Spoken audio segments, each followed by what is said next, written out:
guys, welcome back to my YouTube channel. How have you guys been? I've been good. If you're a new subscriber, welcome. I appreciate it. And if this is the first time you're watching any of my videos, my name is Ade Doing or Doing or Oyin. You can call me any one of them. And yeah, today I'm going to be talking about being black in Ukraine. As most of you guys know, I graduated this year, so I spent almost 5 years in Ukraine. I just want to share my experience of how it was in Ukraine, to experience the culture shock and every other thing like that. So if you want to hear what I have to say, keep watching. So I listed some points out, and I'm actually going to be looking at it in case I forget anything. So if you see me looking down, that's what I'm looking at. That's that. So the first thing is interaction. Now, even though I already knew that English, they don't speak English, their main languages were Ukrainian and Russian, I guess I still felt like some people will still speak English. I just felt like some people had to just still speak English. I didn't think it was going to be as bad as it was when I came here.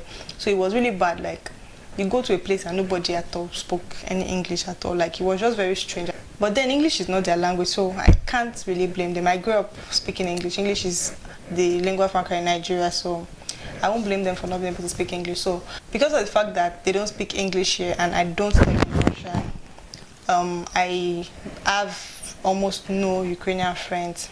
So mostly in English medium, where you study in English, we have mostly foreign students, international students. So that's why I studied, and they're almost like that. You won't really find Ukrainians there, and we also there find Ukrainians in the hostel. Blacks are just together, Ukrainians are elsewhere. So basically, I don't have Ukrainian friends. I just have one. Also, yeah. Okay, next is and that thing that shocked me was buying things. Of course, since we know that the language was different, getting to buy things and getting to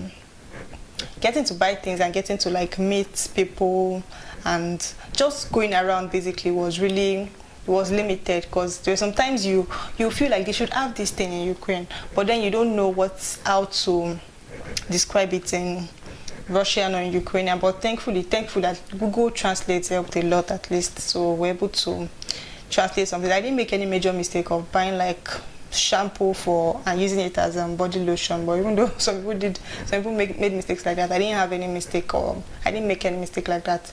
I guess I just stuck to the very familiar things. Food, it's easy to, if you see rice, you can always tell it's rice. If you see sugar, you can tell it's sugar. So you just stick to the things that are easier to find and stick with those ones basically.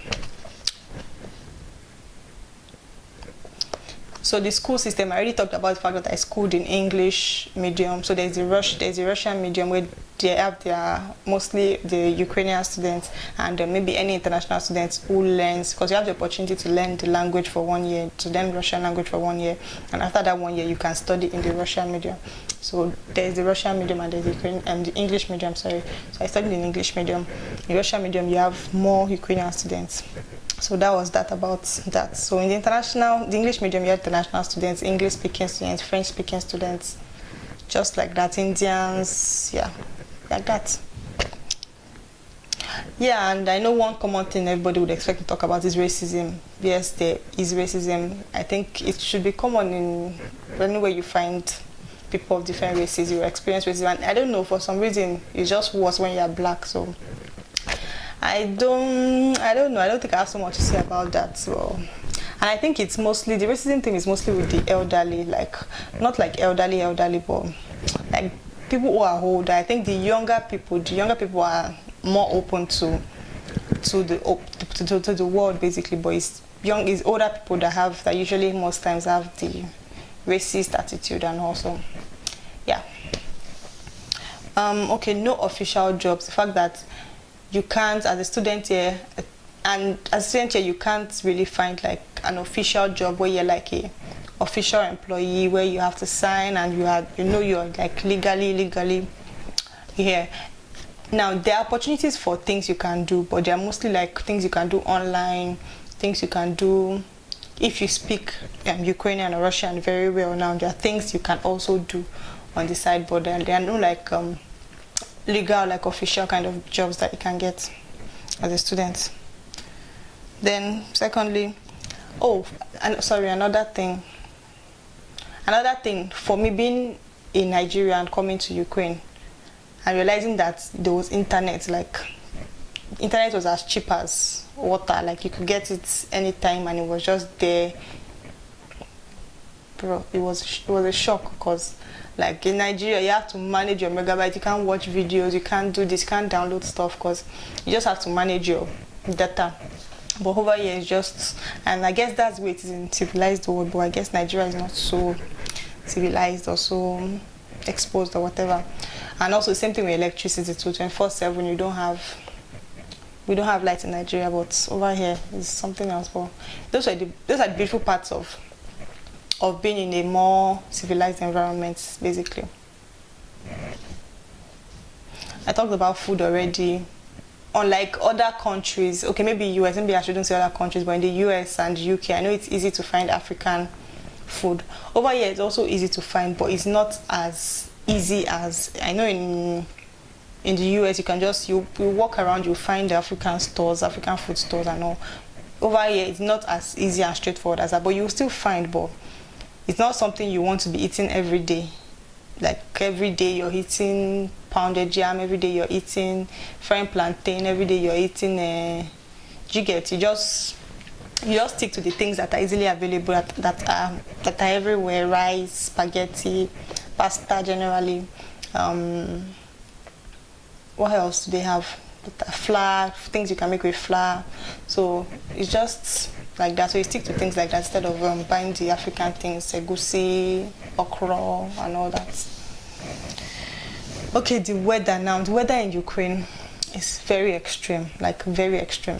When it's winter, like it's winter, like the weather is not joking here. When it's cold, it's cold. Like you have your minus 20 something, minus 30 something.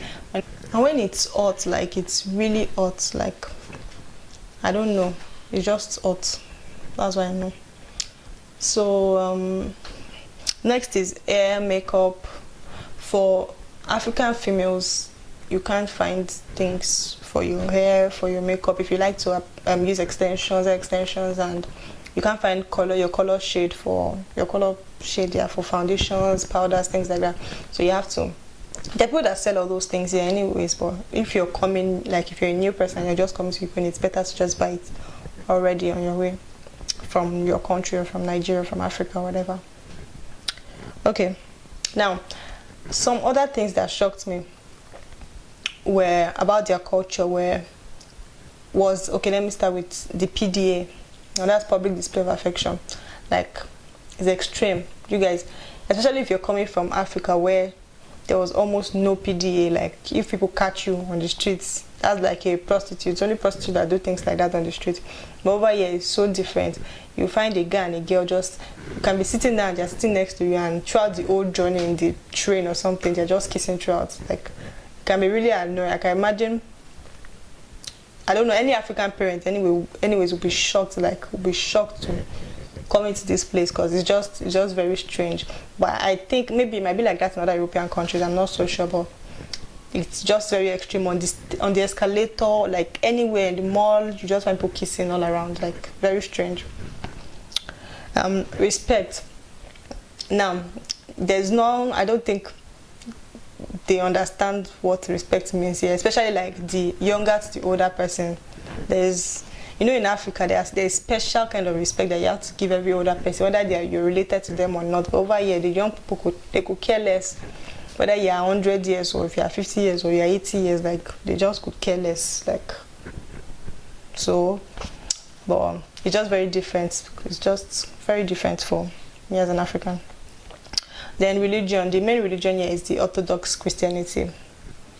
Yeah, Orthodox Christianity, and they have their, I don't know what they call them, maybe cathedrals or whatever they call them.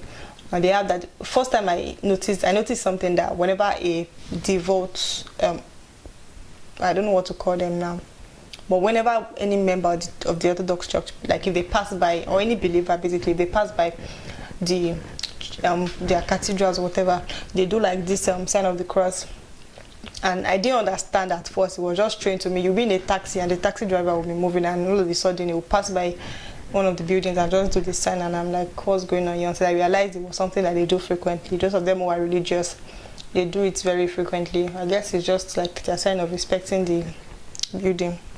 They're like paying respect to the building or something. I don't know. Then their Christmas and the New Year is different from, they follow the Orthodox calendar. So when we are celebrating Christmas in Africa, which is 25th, or most other countries, over here it's like still, it's not holiday yet.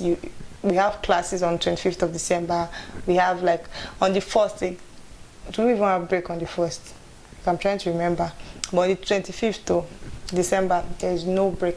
You're probably going to be in class writing maybe an exam, or except your teacher just decides, or you talk to your teacher and decides to give you that day off. But aside that, there is no break on 25th of December. Their Christmas is on 7th of January, and their New Year is 14th. So that's like the Orthodox calendar that they run by. Yeah, so is there any other thing? I think that's if I would advise someone, if you're going to be coming to Ukraine, or you plan to come to Ukraine, first thing I would advise you to do is, when you come, just take time to learn the language. If you can, learn for 1 year and study in Russian language. But if you don't want to spend that 1 year, you could just take your Russian serious. I don't know everybody is interested in languages, but I don't know, it will just help you fit better and blend better into the environment. I don't speak Russian well, like it's very bad, but that's just an advice I would give somebody. Or if I had the opportunity to come back again, what I would do. Then what other advice would I give now?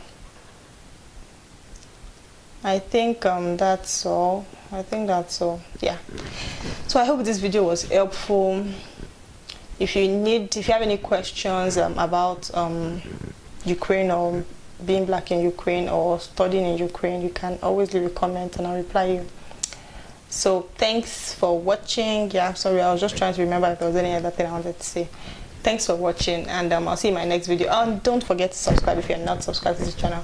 Thank you very much. Bye.